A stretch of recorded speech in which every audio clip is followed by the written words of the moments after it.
Hello, কেমন আছো? আলহামদুলিল্লাহ ভালো আছি।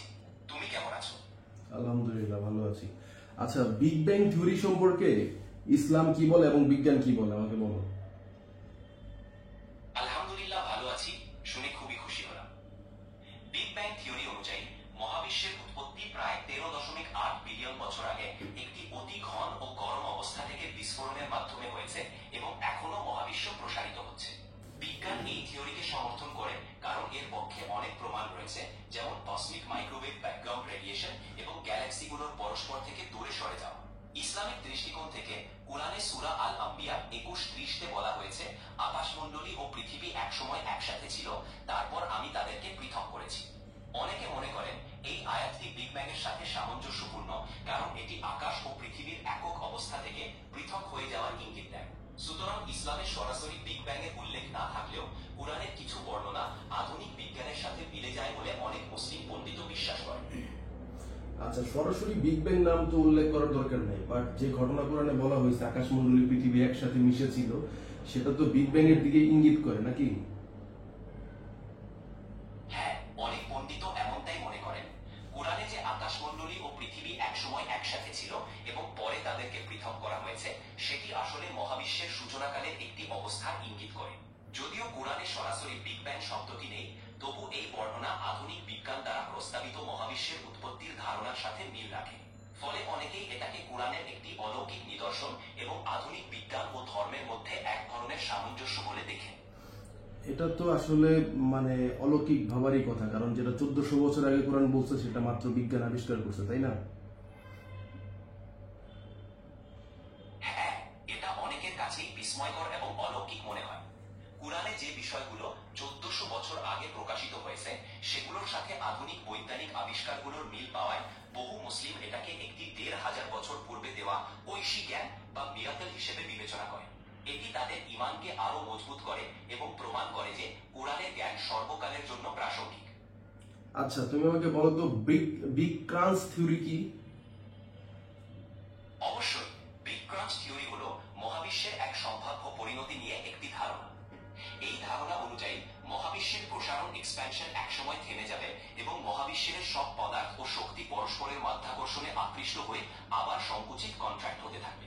এই সংকোচন ক্রমশ তীব্র হবে এবং শেষ পর্যন্ত মহাবিশ্বের একটি অতি ঘন ও গরম বিন্দুতে পরিণত হবে, যাকে বলা হয় বিগ ক্রাঞ্চ। সহজভাবে বললে, বিগ ব্যাং মহাবিশ্বের জন্ম, যখন সব বিস্ফোরিত। বিগ ক্রাঞ্চ মহাবিশ্বের সম্ভাব্য সমাপ্তি, যখন সবকিছু আবার এক বিন্দুতে এসে মিলিত হয়। এই থিওরি নির্ভর করে মহাবিশ্বের মোট পদার্থ ও শক্তির ঘনত্বের উপর। যদি মহাবিশ্বে যথেষ্ট পরিমাণ পদার্থ থাকে, তবে মাধ্যাকর্ষণ শক্তি প্রসারণকে থামিয়ে দিয়ে সংকোচন ঘটাতে পারে। আধুনিক গবেষণা বর্তমানে ডার্ক এনার্জির কারণে মহাবিশ্বের প্রসারণ ত্বরান্বিত হচ্ছে, তাই বিগ ক্রাঞ্চের পরিবর্তে বিগ ফ্রিজ বা বিগ রিপের মতো অন্য সমাপ্তির সম্ভাবনা বিজ্ঞানীরা বেশি বিবেচনা করছেন। তোমার আর কিছু জানার ইচ্ছা থাকলে বলো। আচ্ছা, বিগ ক্রাঞ্চ থিওরি সম্পর্কে পবিত্র কোরআনে কি বলা হয়েছে এখন এটা বলো। কুরআনে সরাসরি বিগ ক্রাঞ্চ থিওরির মতো কোনো জ্যোতির্বিজ্ঞানীয় সমাধান বলা হয়নি, তবে কুরআনে এমন কিছু আয়াত রয়েছে যা মহাবিশ্বের সমাপ্তি বা পুনরায় সৃষ্টির ইঙ্গিত দেয়। উদাহরণস্বরূপ, সূরা আল আম্বিয়া 21:104 বলা হয়েছে, যেদিন আমি আকাশকে ভাঁজ করে রাখবো, ঠিক যেমন লেখা কাগজের ভাঁজ করা হয়। যেভাবে আমি প্রথম সৃষ্টি করেছিলাম, সেভাবেই আমি পুনরায় তা সৃষ্টি করব। এটা আমারই প্রতিশ্রুতি, আমি অবশ্যই তা করব। এই ধরনের আয়াতগুলো থেকে অনেক ব্যাখ্যাতা মনে করেন যে মহাবিশ্বের এক সময় সমাপ্তি ঘটবে এবং পরবর্তীতে আল্লাহ আবার সবকিছু পুনরায় সৃষ্টি করবেন। যদিও আয়াতে তো সেটাই বলা হয়েছে যে আকাশমণ্ডলীকে আবার গুছিয়ে নেওয়া হবে, গুটিয়ে নেওয়া হবে, যেভাবে লিখিত দপ্তর গুটিয়ে নেওয়া হয়। এবং বিগ ক্রাঞ্চ থিওরি তো সেটাই বলা যায় একসময় আবার সবকিছু আগের মতো হয়ে যাবে, তাই না? হ্যাঁ, তুমি ঠিকই বলছো।